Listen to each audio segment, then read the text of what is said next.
Tại sao xứ Dừa không gọi là Bến Dừa mà gọi là Bến Tre?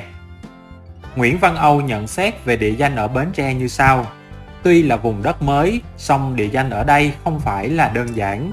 Điều này được thấy rõ hơn qua việc có nhiều ý kiến rất khác nhau khi giải thích về địa danh Bến Tre. Trong địa chí Bến Tre có ghi địa danh Bến Tre có cấu tạo, địa thế tự nhiên cộng với tên loại thảo mộc với hai cách hiểu. Một là nơi có nhiều tre mọc như Sóc Tre, Bến Giá. Hai là nơi buôn bán tre nứa từ phía thượng nguồn xuôi về như Bến Tranh, Bến Xúc. Và khẳng định Bến Tre là từ thuần Việt. Và ở thời Ngô Đình Diệm, Bến Tre đổi thành Trúc Giang, tức là sông Tre. Thực ra từ thời Minh Mạng, Bến Tre đã được Hán hóa là Trúc Giang.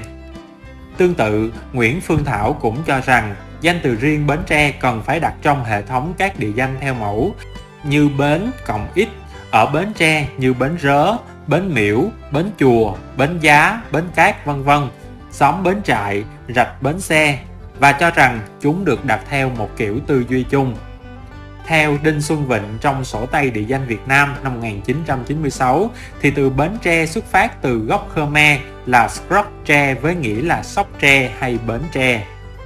Mở đầu quyển khảo cứu Monographie de la Province de Bến Tre của Mernat năm 1903 có ghi: Bến Tre ngày xưa người Khmer chiếm trước và gọi là sóc tre, vì trong xứ trên các dòng có tre mọc đầy. Sau đó người An Nam lập chợ buôn bán và gọi chợ Bến Tre, tức bờ sông hay bến bằng tre. Con rạch chảy ngang chợ này trổ nước xuống cửa Hàm Luông cũng mang tên rạch Bến Tre y như vậy. Trái ngược với các ý kiến trên, tác giả Vương Hồng Sển cho rằng Bến Tre là do hiểu sai từ tiếng Khmer Srok Khompong Tre hay là Srok Khompong Chi, mà Tre hay Chi có nghĩa là cá, ví dụ như là Tre Kinh Tho là cá sặc lớn hay cá dù tho. Theo tác giả như vậy thì Srok Khompong Tre hay Srok Khompong Chi sẽ có nghĩa là bến cá, và khi Hán hóa thì sẽ là Ngư Tân chứ không phải là Trúc Giang. Để minh chứng cho điều này, tác giả còn nói thêm ở Bến Tre còn nhiều địa danh liên quan đến cá như cầu cá lóc, cầu cá trê, cá bông là loại cá lóc lớn con hơn và mình có hoa. Và theo điển tích, Bến Tre vốn là xứ sinh sản và sản xuất cá tôm, cho nên từ xưa Khmer gọi là Srok Tri, tức là sóc tre, nhưng sau này người Khmer gọi theo người Việt là bến có nhiều tre. Và để phân biệt với Cần Thơ cũng có nhiều tre mà người Khmer gọi là Ruse, là Prey Ruse là sông tre để gọi Cần Thơ, và Prey Khompong Ruse tức là sông Vũng Tre để gọi Bến Tre. Cùng ý kiến với Vương Hồng Sển, tác giả Lã Xuân Thọ trong Đồng Nai Văn Tập số 13 cũng đã cho rằng không thể có sự nhầm lẫn như vậy được. Như vậy theo quan điểm này thì Srok Khompong Tre sẽ là xứ cá hay là bến cá. Còn nhận định của Nguyễn Duy Oanh về địa danh Bến Tre thì nội dung hầu như bao gồm tất cả các ý kiến được nêu ở trên. Có hai thuyết mà tác giả đưa ra. Thứ nhất, Bến Tre trước kia là sóc của người Miên có tên là Sóc Tre. Có lẽ xứ này trước kia có nhiều cá nên hiện giờ còn nhiều con rạch mang tên rạch cá lóc, rạch cá trê, rạch ba tri cá. Điều đó còn minh chứng qua nhiều câu ca dao sau đây.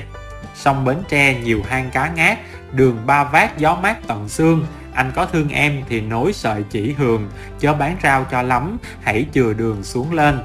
Thứ hai, có thuyết cho rằng Sóc Tre là vùng có nhiều tre, vùng này có nhiều dòng mà trên đó tre mọc tùm. Tác giả cho rằng, theo thuyết trên, chính vì Sóc Tre có nhiều tre nên ghe thuyền ghé bến này chở tre mà ra danh từ Bến Tre. Tác giả còn nói thêm rằng Bến Tre là do những chữ bến thuế của Sóc Tre thu ngắn lại. Bùi Đức Tịnh thì cũng không chấp nhận ý kiến là ngày xưa ở bến sông có tre mọc nhiều hoặc có sự buôn bán tre phát triển ở vùng đất Bến Tre, vì ngày nay không để lại dấu vết gì để chứng tỏ. Theo tác giả thì về phương diện ngôn ngữ, tre là một hình thức Việt hóa của từ Khmer Tre có nghĩa là cá. Và tác giả còn nói thêm là thực tế chợ Bến Tre từ trước đến nay bán khá nhiều cá, vừa cá biển vừa cá đồng, và gần chợ có cây cầu mang tên là cầu Cá Lóc. Theo cách giải thích của những người dân sống nơi đây thì Bến Tre là bến có nhiều tre mọc. Như vậy có hai luồng ý kiến khác nhau trong việc nhận định về nguồn gốc và ý nghĩa của địa danh Bến Tre.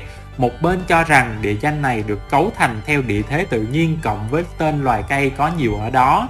Kiểu này thì địa danh Bến Tre là từ thuần Việt. Ý kiến thứ hai thì lại ngược lại, địa danh Bến Tre có nguồn gốc Khmer, Sok Kompong Chay hay là Tri, nghĩa là xứ bến cá. Mỗi cách lý giải của các tác giả đều đưa ra những bằng chứng để thuyết phục, nhưng chung quy cũng còn rất mơ hồ. Biết rằng trước khi lưu dân từ miền Trung vào đất Bến Tre lập nghiệp thì đã có người Khmer sinh sống trước ở đó. Trước khi Nam Kỳ trở thành một bộ phận của Việt Nam, người Việt đã lập ở đó những tổ chức, những nhóm người di cư đã xây dựng làng xóm hay tới ở chung với người Cao Miên. Trong cuốn Địa chí Bến Tre trang 284. Nhưng chỉ dựa vào những địa danh còn lưu lại ở đây là xứ có nhiều cá, tôm để thuyết phục thì chưa đủ hợp lý, vì hầu như ở các tỉnh miền Tây Nam Bộ, xứ nào cũng nhiều tôm, cá. Mặc dù tiếng Khmer Sok Kompong Chay có âm gần với tiếng Sóc Tre. Còn những ý kiến mà cho rằng ở vùng đất Cù Lao này xưa kia có nhiều tre mọc nên gọi là Bến Tre thì đã được Châu Đạt Quang, một sứ thần của nhà Nguyên bên Trung Quốc, trong chuyến đi sứ sang kinh đô Angkor của nước Chân Lạp vào năm 1296 bằng đường thủy qua ngõ sông Cửu Long đã miêu tả vùng đất Nam Bộ, trong đó có tên Bến Tre như sau. Những cửa rộng của dòng sông lớn chảy dài hàng trăm dặm, bóng mát tùm của những gốc cổ thụ và cây mây dài tạo thành nhiều chỗ trú sum xuê, khắp nơi vang tiếng chim hót và tiếng thú kêu. Vào nửa trong cửa sông, người ta mới thấy những cánh đồng hoang không có một gốc cây nào. Xa nửa tầm mắt, chỉ thấy toàn cỏ cây đầy rẫy, hàng trăm, hàng nghìn trâu rừng tụ họp từng bầy. Tiếp đó, nhiều con đường dốc đầy tre chạy dài hàng trăm dặm. Trong cuốn Địa chí Bến Tre, trang 24-25. Như vậy, có thể nói, địa danh Bến Tre được cấu thành theo cách gọi tên của loài cây mọc có nhiều ở đó. Và kiểu cấu tạo này xuất hiện nhiều trong địa danh ở đây như Bến Tranh, Bến Chanh, Bến Xoài, vân vân. Ngày nay, do nhiều nguyên nhân khách quan hay chủ quan mà vùng đất này không còn những con đường dốc đầy tre chạy dài hàng trăm dặm nữa, mà thay vào đó là những hàng dừa bạt ngàn xanh mát, sum xuê trĩu quả. Tuy nhiên, việc xác định đúng, chính xác, thuyết phục địa danh Bến Tre thì không dễ dàng gì, vì cho đến nay các nhà nghiên cứu cũng còn đang bỏ ngỏ, chưa đi đến kết luận cuối cùng.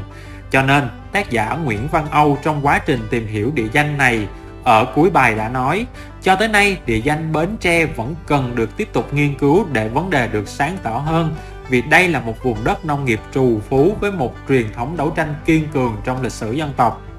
Còn Bùi Đức Tịnh thì về địa danh Bến Tre không nên chỉ hiểu theo lối đơn giản mà bỏ mất khả năng tìm một từ nguyên có thể thích hợp với điều kiện lịch sử và thực tế hơn.